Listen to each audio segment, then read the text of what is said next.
안녕하십니까, 임원일 목사입니다.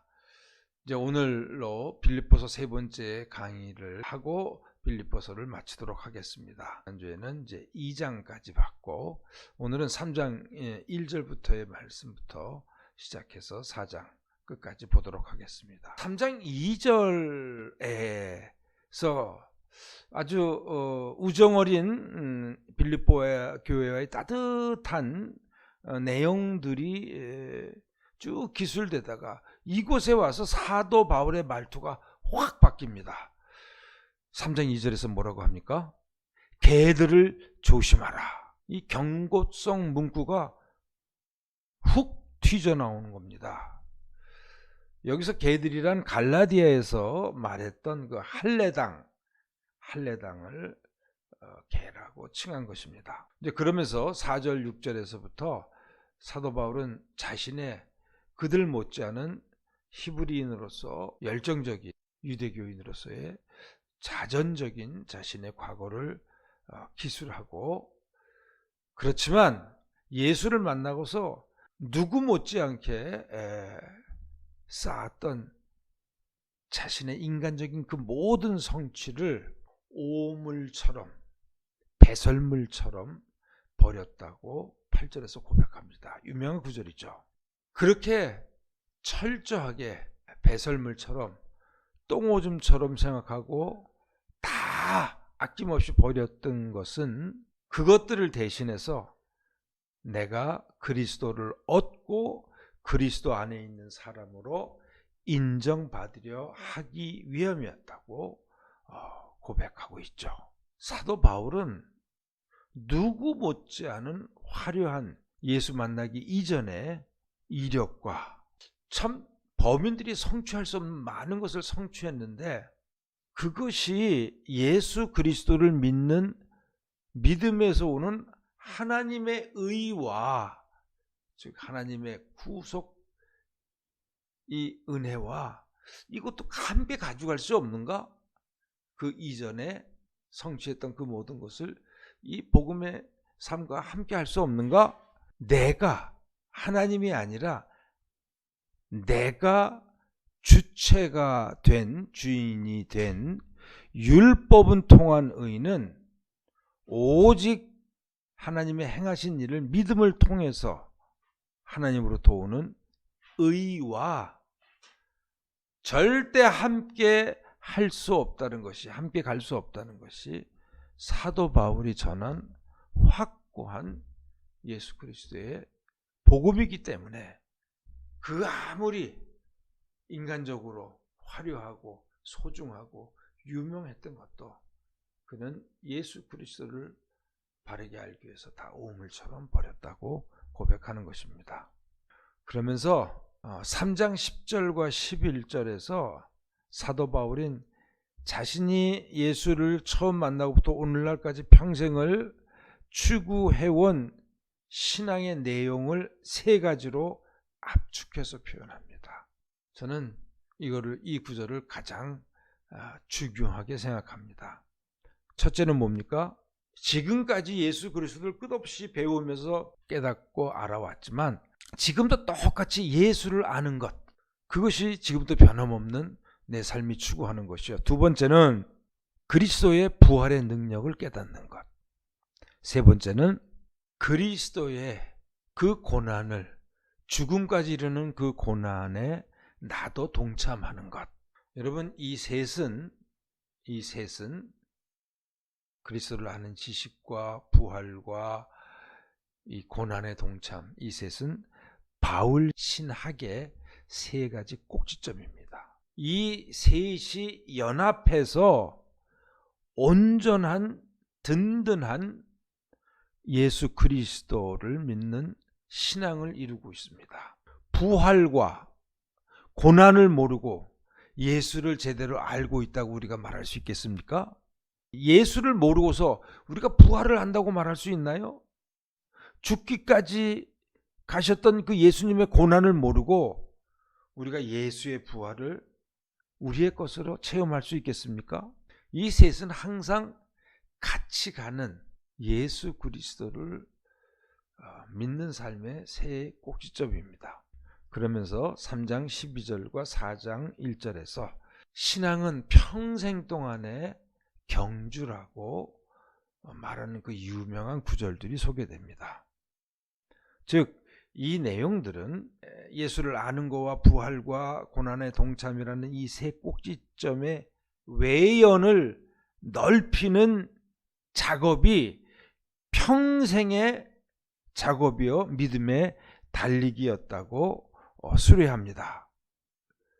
자기는 이것의 완성, 예수를 알고 부활의 능력을 재체험하고 그리스도의 부활에 부끄럼 없이 다 동참했다고, 목표점에 도달했다고 자신은 절대 그렇지 못하다고 얘기하면서 끝없이 새로운 목표점으로 이것이면 됐지 하고 갔는데, 거기에 가니까 또 새로운 목표점으로 나타나시는 예수 그리스도를 따라가고자 그는 평생 30년 동안 늘 신발끈을 다시 매면서 이미 걸어온 길, 거기서 겪었던 모든 좋고 나쁜 것들은 다 잊어버리고, 즉 그것은 하나님 손에 맡기고 늘 오늘 새로운 출발선상에서 호흡을 고르면서 더 깊이 예수 그리스도를 아는 것, 더 큰 부활의 능력을 깨닫는 것, 그리고 죽음에까지 이르는 예수 그리스도의 고난에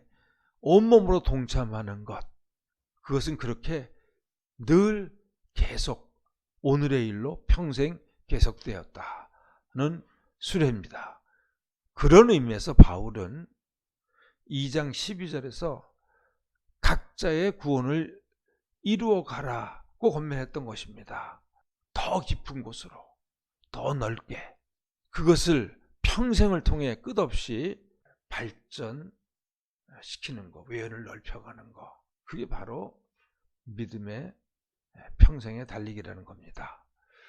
그런데 이런 것을 말한 후에 18절, 19절에서 이와 바울이 달려왔던 그러한 신앙의 길과는 아주 대조적인 신앙의 장사꾼들에 대해서 이야기하고 있습니다.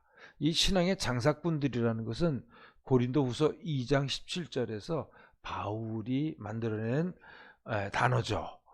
신앙의 그릇됨을 이거를 통해서 경고하는 겁니다. 예수 그리스도를 믿는다고는 하지만 십자가의 이 길에, 이 십자가의 도에, 십자가의 복음의 원수로 살아가는 사람들, 늘 자기네 이속만을 생각하며 그것이 궁극적으로 자신들의 신앙의 목표로 하는 사람들이 많았고, 죽음을 넘어서 영원으로 이어지는 이 하나님의 나라에는 전혀 관심이 없고 늘 땅의 것만을 생각하며 사는 사람들이 참 많았다고 18절에서 얘기합니다. 3장 18절.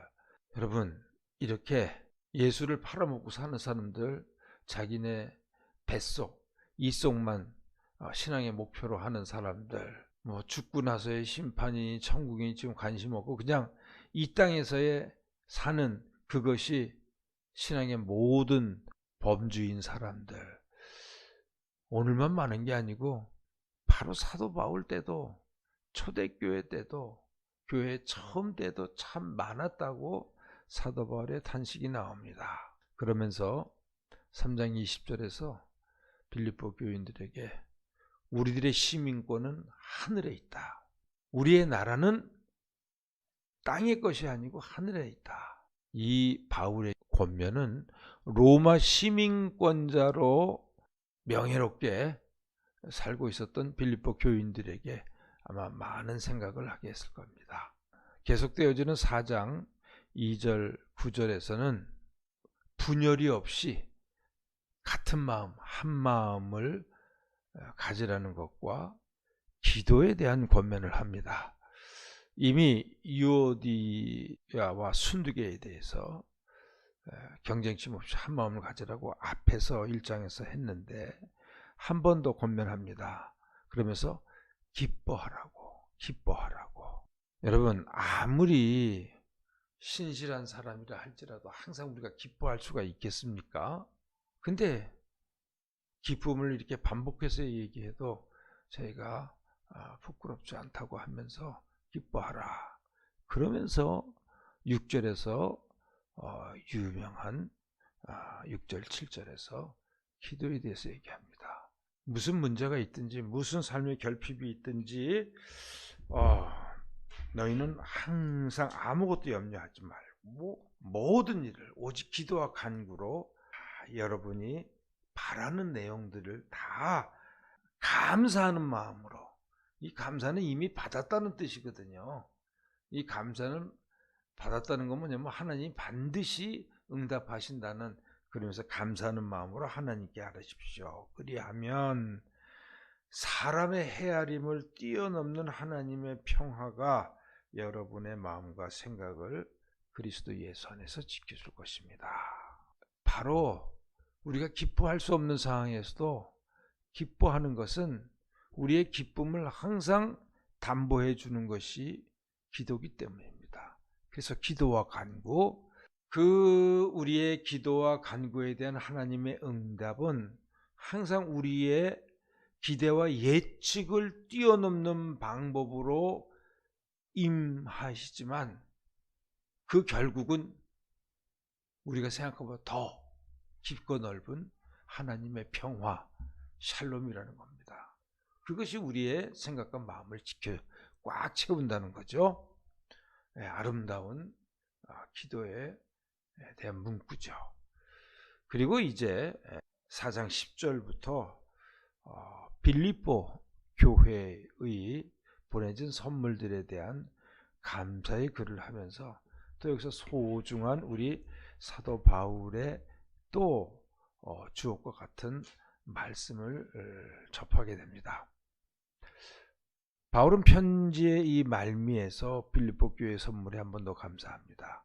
이런 빌립보 교회의 후원과 격려는 사실은 한두 번이 아니었다고 15절 16절에서 말하면서 진실한 믿음의 우정 안에서 나누는 선물은 반드시 유익한 성령의 열매를 풍성하게 맺게 한다는 이 17절의 말씀은 우리가 잘 기억해야 될 진짜 은혜의 약속의 말씀입니다. 많이 있고 없고 그게 아니고 항상 하나님의 전초 최전선에서 일하는 사람들과의 이 유대, 이것은 반드시 하나님께서 유익한 열매로 반드시 보답하신다는 얘기도 합니다. 그렇지만 이 단락에서, 이 단락 10절에서부터 20절까지의 말씀에서 바울이 밝히는 풍성한 삶을 살아가는 비결에 대해서 얘기합니다. 우리가 어떠한 형편에서든지 아주 풍성한 삶을 살아가는 비결은 자족함에 있다, 만족함에 있다는 역설적인 진리를 설파합니다. 세상의 풍성함과 믿음의 신앙의 삶에서의 풍성함은 질이 다르다고 말하는 겁니다. 많으냐 작으냐 크냐 조그마냐, 그것이 세상의 풍성을 재는 척도라면 믿음의 풍성함의 비결은 시크릿이죠. 감춰진 비결은 자족이라는 겁니다. 그러면서 11절에서 비천과 고기, 배부름과 굶주림, 풍족과 궁핍 등의 여건에 따라서 달라지는 만족이나 자족이 아니라 이러한 어떤 여건에서도 항상 만족해 할 수 있는 비법, 사도 바울은 이것을 중요한 건 배웠다고 합니다. 배웠다. 그럼 누구에게서 어떻게 이 비법을, 자족하는 비법을 어떠한 형편에서도 감사하며 자족할 수 있는 이 비법을 배웠는가? 바로 앞에서 말한 기도와 간구하는 삶을 통해서 우리의 헤아림을 뛰어넘는 방법으로 다양하게 우리의 결핍과 모든 필요를 채워주시는 그 평안과 자족의 비법을 하나님으로부터 배운 것이다 하는 거죠. 그 하나님이 때로는 성령님이, 우리 안에 계시는 분은 성령님이시죠. 성령 하나님. 그렇지만 그 사도 바울의 이 비법에 대한 배움과 터득은 한순간의 일이 일어난 일이 아니고 그의 복음의 삶 30년 내내 동안 다양한 고난을 겪으면서 사도 바울은 배운 겁니다. 그렇기 때문에 사도 바울에게서 유일한 삶의 조건은, 가장 중요한 일은 하나님의 뜻이 뭐냐 하는 것이고, 이것이 또는 그것이 그 뜻에 부합하는 것이라면 인간적인 상황이 어떠하건 유리하건 불리하건 소유가 많고 적음 그런 것에 구애받지 않는다는 거죠. 그렇기 때문에 그는 이렇게 고백합니다. 나에게 능력 주시는 분 안에서 나는 모든 것을 할 수 있다. 이 13절의 이 고백은 바로 어떤 형편에서도 하나님을 믿는 믿음 안에서 자족할 수 있는 것은 늘 하나님은 나와 함께 하신다는, 그리고 항상 하나님의 뜻을 따라 사는 삶에게는 인간들이 말하는 그러한 여건과 조건이 중요하지 않다는 것을 알면서 늘 자족, 감사, 그러면서 풍성한 하나님의 샬롬 속에 살아가는 이 비법, 이건 우리가 꼭 탐낼 정도로 배워야 합니다. 신앙의 길을 바울처럼 걸으면서.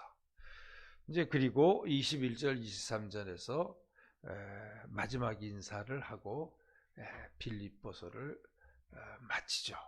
그래서 우리도 이것으로 빌립보서를 마치고 다음에는 데살로니가 전서를 가지고 여러분들과 다시 만나도록 하겠습니다.